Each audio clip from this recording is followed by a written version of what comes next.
Hi, the Night Confession channel is with you. Welcome. On my channel, I talk about women's stories that my subscribers send me.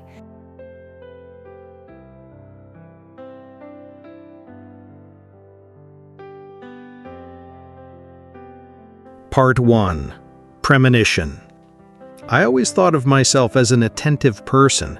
I thought I knew my wife down to the last glance, every little habit, the way she sighed or smiled. But now, sitting alone in our bedroom and hearing the quiet hum of the fridge in the kitchen, I realize I knew her far less than I believed. At first, I brushed off my suspicions as fatigue, work stress, the pressure of daily life. She started staying later at work, talking about colleagues with a smile that seemed ordinary but somehow different, like a secret hidden in plain sight. I noticed how she looked at her phone with unusual care, how she hid the screen whenever I entered the room. I wanted to believe it was just a new habit, a concern for privacy, but my heart wouldn't lie. Every morning began the same way. I made coffee, she drank it quietly while opening her laptop, diving into work. Sometimes she sat next to me in silence, other times she spoke, and I felt a hidden wall between us, invisible but impenetrable. I tried asking, but my voice sounded weak, her eyes anxious. She left for work earlier, came home later, and every time I saw a tension in her gaze I couldn't explain. I didn't want to see the truth, yet I felt it creeping into my thoughts like a shadow I couldn't chase away. At first, I blamed myself. Maybe I wasn't attentive enough. Maybe I had stopped being interesting. Perhaps I had been too absorbed in work, in my routines, to notice that we were no longer two people sharing a life, but merely coexisting in the same apartment. Part 2. Discovery. I can't pinpoint the exact day everything became clear, but I remember the scent of perfume. It wasn't hers, too sweet, too sharp. I stood by the door holding her phone and saw messages she had sent late at night. A name I had never heard, words that seemed intimate, secret. At first, my hands trembled with anger, then despair took over. My fists clenched, my heart pounded as if it wanted to escape my chest. I knew I should intervene, say something, but what? Words felt hollow in the face of this truth. She wasn't betraying me with thoughts, she was betraying me in reality, and I was powerless. I looked at photos she had sent to someone in another city, messages calling another person sweet and dear. I tried to justify it as a joke, wordplay, but it was too precise, too many details to dismiss as coincidence.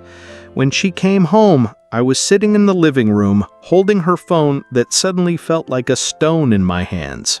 She smiled, and that smile, once warming, now cut like a knife. I stared at her, trying to believe it was a mistake, that I misunderstood something. But in her eyes there was distance, another world where I no longer existed. Part 3. Confession. She knew I knew. I saw it in her trembling lips, the careful way she chose words, each sound empty, fragile. We sat across from each other at the table, silence louder than any scream could ever be. I didn't mean to," she began. I cut her off with a look. I didn't want excuses. I only wanted the truth, cold, pure, unsoftened by words. She explained how it started. First, innocent conversations, then lunches together, then meetings I never knew about. I listened, feeling my chest tighten with each detail. Every word was a knife slowly twisting in me. I didn't shout. I didn't cry. I just listened and realized the world I had built over years collapsed in an instant. I remembered our first meetings, first dates, first kisses, and how strange it felt now to realize that it had all been just a backdrop to another life, a secret life I had no idea existed. We sat there until darkness fell outside. She tried to reach for my hand, and I pulled away. I couldn't. I couldn't be close to someone who had betrayed what we had built together. Part 4. Aftermath. Days pass. I continue living in the same apartment, sleeping in the same bed, but the feeling of betrayal lingers in every object, every corner. I look at our photos, our gifts, the books we read together, and now see them differently, relics of someone else's life. I try to figure out what to do next. Forgive? Let go of love? Leave? Each option feels impossible because heart and mind contradict each other. I love her, that doesn't vanish even when the pain tears me apart. But trust never returns. It's gone, like smoke, leaving a void. Sometimes I imagine going back to the moment it all began, saying or doing something to prevent the affair. But it's impossible. All that remains is to live with it, step by step, rebuilding myself, my emotions, my life. I don't know how this story will end.